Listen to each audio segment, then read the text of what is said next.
আল্লাহওয়ালি স্ত্রীদের অনেক সহযোগিতা থাকে, থাকে না? মুহাম্মদ সাল্লাল্লাহু আলাইহি ওয়াসাল্লাম কি বলেছেন যে তুনকাহুল মারআতু লিআরবাঈন, একজন নারীকে বিবাহ করো 4টে গুণ দেখে। কটা? 4টা। মায়েরা যারা আছেন একটু শুনুন হাদিসটা, আমি জানি শীত পড়ছে ঠান্ডা, তবুও বলে দিই। 1, তার রূপ আছে কিনা দেখো।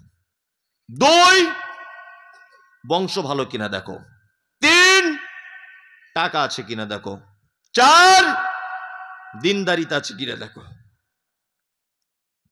আল্লাহ নবী সাল্লাল্লাহু আলাইহি ওয়াসাল্লাম প্রথমে কি বললেন? সুন্দরী। সুন্দরী বলতে আমরা কি বুঝি? চামড়া যার পরিষ্কার। হাসির কিছু না, আমিও যেটা মনে করি, যার চামড়া পরিষ্কার সে সুন্দরী না। কাজী নজরুল একটা কথা বলেছে, দেখিতে পলাশ ফুল অতি মনোহর, গন্ধ বিনে সবে তারে করে অনাদর, যে ফুলের সৌরভ নেই কিসের সে ফুল, কদাচ তাহার মনে মজে না বুলবুল।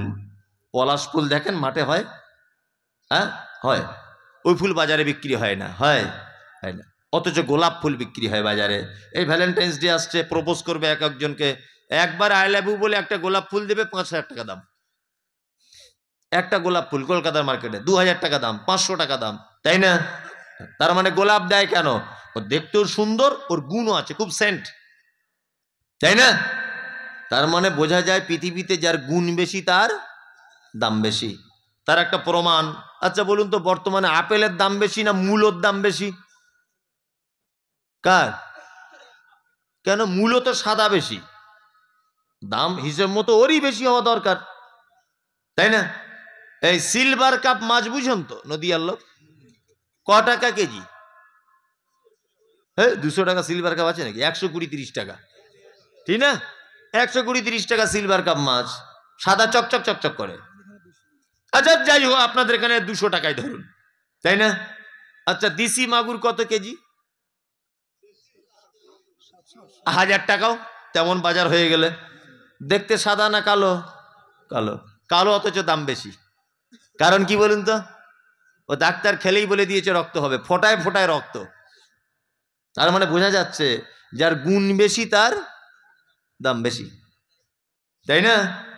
আর চামড়া সাদা হলেই পরিষ্কার হবে, ভালো সুন্দর নয়। ওই জন্য যখন আপনি আপনার বেটার জন্য মেয়ে দেখতে যাবেন, তখন অবশ্যই দেখবেন যে মেয়েটার ভিতরে গুণ কি আছে। আমরা তো সব চিটিংবাজ লোক, আমিও তার ভিতরে একজন। আমিও যে ভালো লোক তা না, আমিও মারাত্মক খাতারনাক লোক, বদমাশ লোক। আপনি অবশ্য ভালো লোক। যাই হোক, আমরা বর্তমানে যেটা করি, বেটার জন্য বহু দেখতে গেছি কোথাও, তা মেয়েটাকে গিয়ে জিজ্ঞেস করছি, মা তোমার নাম কি? বলছে আমার নাম শেফালি পারভিন। বলছে আল্লাহ, সাংঘাতিক নাম তো, শেফালি আবার পারভিন। বলছে পারভিন। তো বলছে আচ্ছা আচ্ছা আচ্ছা আচ্ছা, মা তোমরা কয় বোন কয় ভাই? বলছে আমার ভাইটাই কেউ নেই, আমি বাপের একাই। তোমার আব্বা কি করে? না পলাশিপাড়া বাজারে মেন জায়গায় 4টে মুদিখানার দোকান আছে, রোডের উপর, হোলসেল দোকান।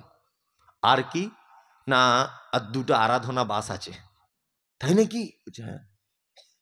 ওর এক চান্সে পছন্দ বুড়োটার, মানে ওর মেয়ে থেকে পছন্দ হয়নি, 4টে দোকান। ও ভাবছে বেটির বাপ মরে গেলে আমার বেটা পেয়ে যাবে। ও তো এই ধান্দায় ঘুরছে, ভালো করে বুঝবেন। ওর বাপ মরে গেলে বাস 2টা আমার বেটার হয়ে যাবে। নিয়ে শেষে জিজ্ঞাসা করছে মা, তো বলছে কি? তুমি নামাজ পড়ো? পড়ি না। আচ্ছা তোমার মা? না আমার মাও পড়ে না। আব্বা? আব্বা ব্যবসায় ব্যস্ত। আচ্ছা তুমি তাহলে এখন কি করো মা? না আমি উচ্চ মাধ্যমিক পাশ করে বাড়িতে বসে আছি। তা শুধু বসেই থাকো, আর কিছু করো না? বলছে মাঝে সাঝে টিকটকে ভিডিও টিডিও করি একটু আধটু। চুরি বাবা, টিকটকে ভিডিও করো? হ্যাঁ টিকটকে ভিডিও করি। ও তখন বুড়ো বাড়ি এসে ওর স্ত্রীকে বলছে, শোনো যা তা ব্যাপার নয়, আমাদের বৌমা শুধু বৌমা না, টিকটকের নায়িকাও বটে। আচ্ছা এই টিকটকের নায়িকা যদি আপনি আনেন বাড়িতে বৌমা করে, আর বুড়ো বয়সে যদি মনে করেন গরম ভাতে ঘি মাখিয়ে আপনার সামনে আনবে, হ্যাঁ এটা কি আপনার ধারণা ভুল না ঠিক? ভুল। ঝাঁটার বাড়ি দিবে আর টিকটকের মতো ড্যান্স করাবে, যে দেখ টিকটক বার করছি তোর।